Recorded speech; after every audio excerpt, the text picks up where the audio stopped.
I draw most of my inspiration in my daily work is coming from musicians that are at such a level in their abilities and in their careers. It inspires me to help them in what I do on my end as well.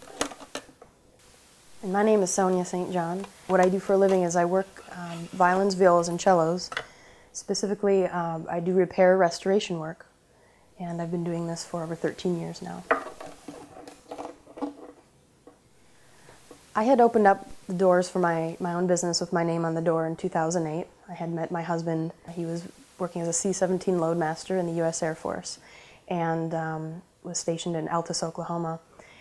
When I had moved there to be with him, it was time for me to open up my very own shop and moved on from the firm I've been working for in Chicago.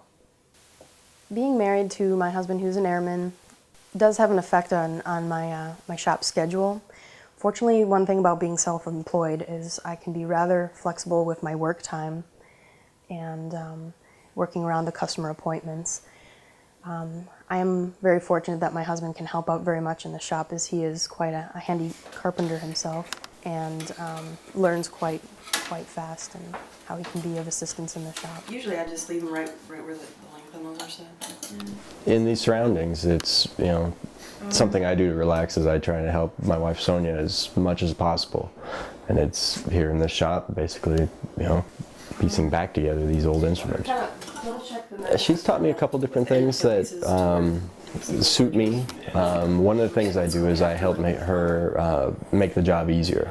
Building jigs, building templates, building molds.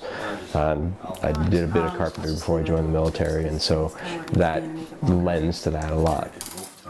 I'm gone an awful lot. Gone for a week, home for a couple days, gone for another week, home for another couple days. But spending time here, spending time in this room working on these instruments, spending time with Sonja working on these instruments, it's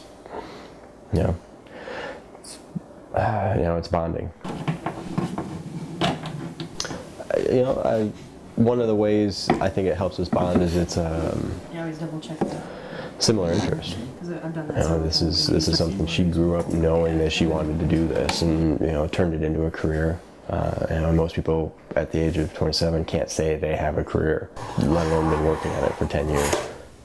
To be able to work and open up my shop at this point in my life has taken a lot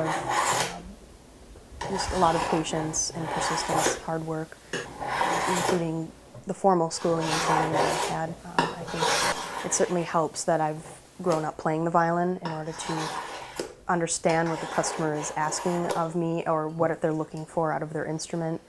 And then I feel like all this background of playing and repair work as well as making all comes together, and in the moment a repair person has to make a certain discretion on how to approach something, as each repair doesn't always go exactly the same.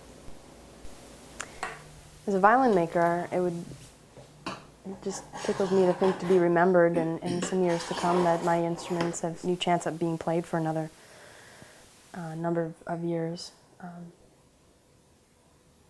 Is something that my contribution is important to me and these families as well.